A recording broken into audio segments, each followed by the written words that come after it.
13절로 20절 말씀 저와 여러분 교도하겠습니다. 너희 중에 고난당하는 자가 있느냐 그는 기도할 것이요 즐거워하는 자가 있느냐 그는 찬송할지니라. 너희 중에 병든 자가 있느냐 그는 교회의 장로들을 청할 것이요 그들은 주의 이름으로 기도를 받으며 그를 위하여 기도할지니라. 믿음의 기도는 병든 자를 구원하리니 주께서 그를 일으키시리라. 혹시 죄를 범하였을지라도 사하심을 받으리라. 그러므로 너희 죄를 서로 고백하며 병이 낫기를 위하여 서로 기도하라. 의인의 병은 역사하는 뿐이니라. 엘리야는 우리와 성정이 같은 사람이로되 그가 비가 오지 않기를 간절히 기도한즉 3년 6개월 동안 땅에 비가 오지 아니하고 다시 기도하니 하늘이 비를 주고 땅이 열매를 맺었느니라. 내 형제들아 너희 중에 미혹되어 진리를 떠난 자를 누가 돌아서게 하면 너희가 알 것은 죄인을 미혹된 길에서 돌아서게 하는 자가 그의 영혼을 사망에서 구원할 것이며 허다한 죄를 덮을 것입니다. 아멘. 우리 서로 이렇게 인사하겠습니다. 은혜 많이 받읍시다. 은혜 많이 받읍시다. 여러분 늘 긍정적인 사람이 되시기를 주의 이름으로 축원합니다. 아멘. 사람이 가장 쉽게 반응할 수 있는 게 부정적인 반응입니다. 거의 99% 이상이요.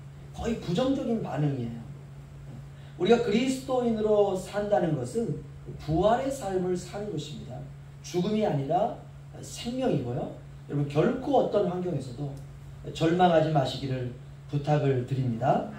최악의 상황이 내게 온다 할지라도 희망을 꿈꾸시기를 바랍니다.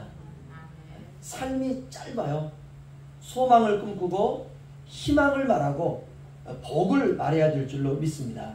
이번 주간 추석 주간인데요. 누구를 만나든 아니면 내가 홀로 있든 어떤 경우라도 따라서 하시죠. 즐겁게 보내자. 즐겁게 보내자. 할렐루야. 네. 그리스도인은 환경을 초월하는 사람이지 환경의 지배를 받는 사람이 아닙니다. 믿음을 사용하시고 현실을 극복할 수 있는 것은 믿음입니다. 믿음으로 멋지게 이 추석 명절 기간을 여러분 잘 보내시기를 바랍니다. 절대로 우울하게 보내지 마시고 가장 행복하게 가장 기쁘게 어차피 시간은 갑니다.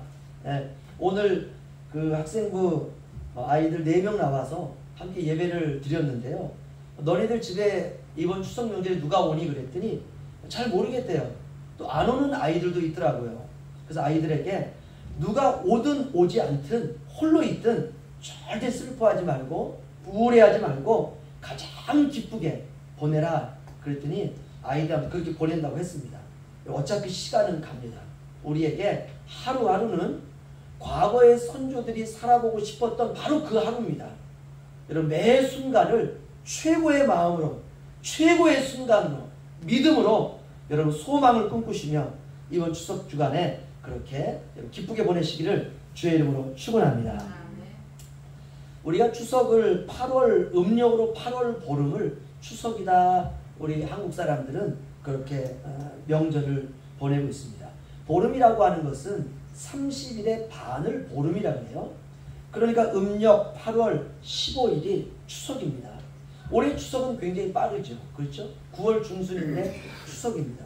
빨라도 추석이에요. 저는 어릴 적에 추석 때면은 아이들과 동네에서 불렀던 그 노래가 있습니다. 이런 노래 한번 들어보시죠. 달 무슨 달 쟁반같이 둥근 달 어디 떴나 남산 위에 떴지. 아멘. 들어보신 분 한번 손 한번 들어보세요. 꽤 되시네요. 울릉도에서 도 이거 부르나요? 어디 떴나 성인봉 위에 떴지. 이렇게 돼야 될 것 같은데 좋은 추억입니다. 추석은 그런 날이에요. 왠지 설레이는 날. 이번 추석에는 어떻게 보내면 좋을까라고 제가 고민을 하면서 이렇게 제목을 잡았습니다. 추석을 보내는 복된 신앙. 여러분 추석도 잘 보내면 복이 임할 줄로 믿습니다. 오늘 야고보 사도는 예수님의 동생이었던 야고보입니다. 그리스도인들에게 쓴 편지인데요. 그 중에 오늘 본문은 이런 이야기를 다루고 있습니다. 기도에 대한 내용인데요. 기도에 대해서 어떻게 뭐라고 했는지 우리 함께 보겠습니다. 먼저 13절이요. 우리 함께 읽겠습니다. 시작. 너희 중에 고난당하는 자가 있느냐? 그는 기도할 것이요. 즐거워하는 자가 있느냐? 그는 찬송할지니라. 아멘. 여러분, 이번 추석 주간에는 식구들 가운데 고난당하는 분들이 계시면 한번 따라서 하십시오. 기도하자. 다시요. 기도하자. 할렐루야. 꼭 그래야 됩니다. 너희 중에 고난당하는 자가 있느냐? 그는 기도할 것이요. 여러분, 좋은 일이 있으면 즐거워하는 자는 찬송할지니라 이렇게 말했어요. 고난당하는 자가 있으면 기도할 것이요. 즐거워하는 자가 있으면 찬송할지니라. 여러분, 위로하시고 격려하시고 기뻐하시고 고통을 서로 함께 나누는 추석이 되시기를 주님의 이름으로 축원합니다. 그럼 왜 우리가 이렇게 해야 되느냐? 하나님 말씀이기 때문에 그렇습니다.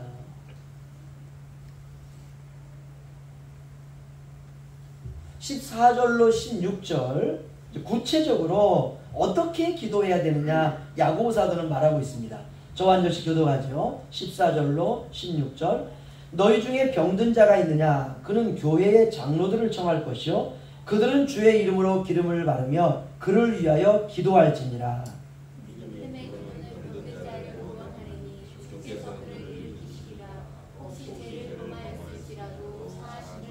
다 함께요. 그러므로 너희 죄를 서로 고백하며 병이 낫기를 위하여 서로 기도하라.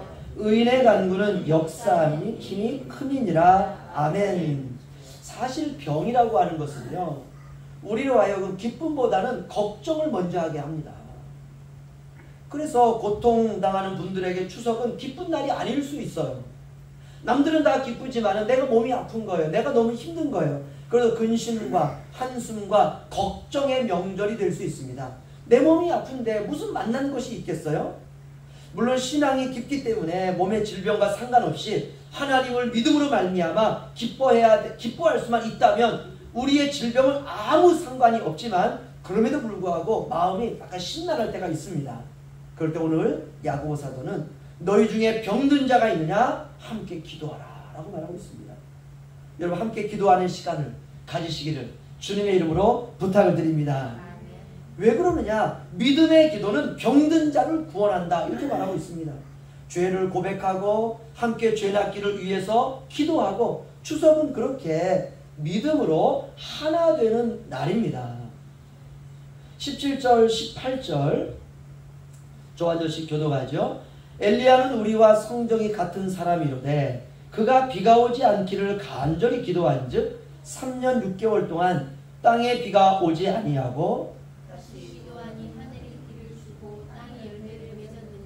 아멘. 이 엘리야 선지자는 대단한 선지자입니다. 그런데 야고보 사도는 엘리야 사도도 우리와 같은 연약한 인간이다 이렇게 말하고 있어요. 엘리야 선지자도 그가 엄청난 능력을 그가 일으키긴 했지만 그도 우리처럼 똑같은 인간이다 이렇게 말하고 있습니다. 엘리야 선지자가 기도하니까 비가 멈추고 기도하니까 또 비가 오고 무슨 말입니까? 신자는 기도하는 사람이라는 뜻이에요. 이런 추석에 세상은 아까 황 집사님 기도했던 것처럼 조상을 우상으로 섬기고 제사하는 일들로 인해서 어두워지고 있습니다.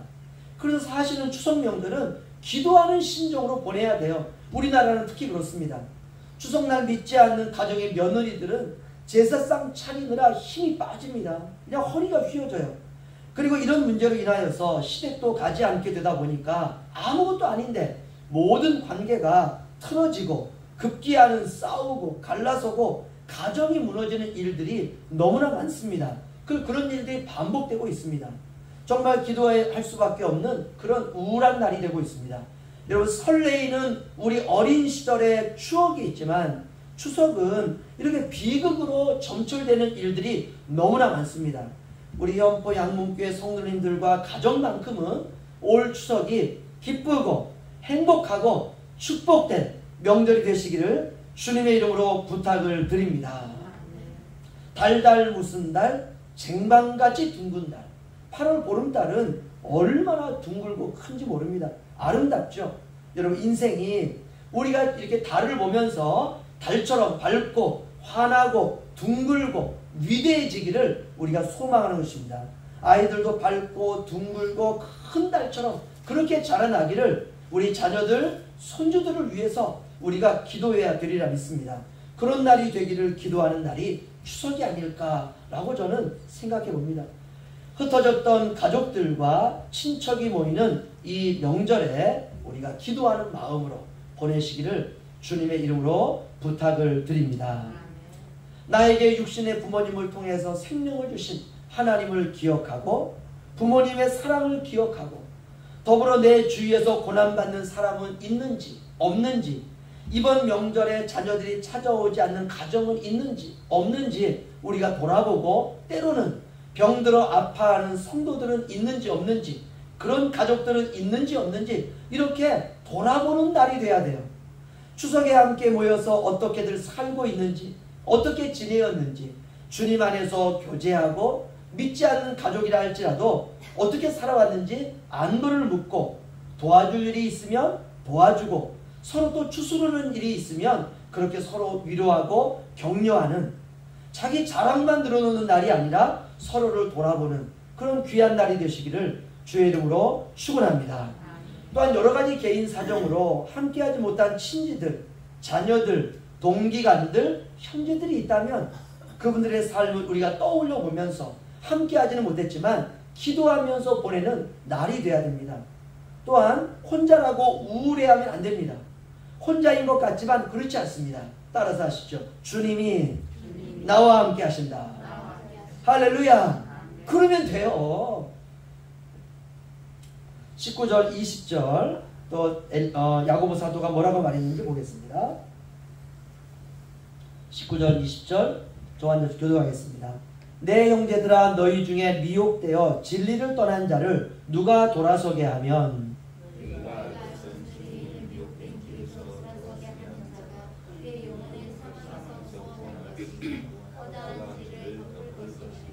아멘.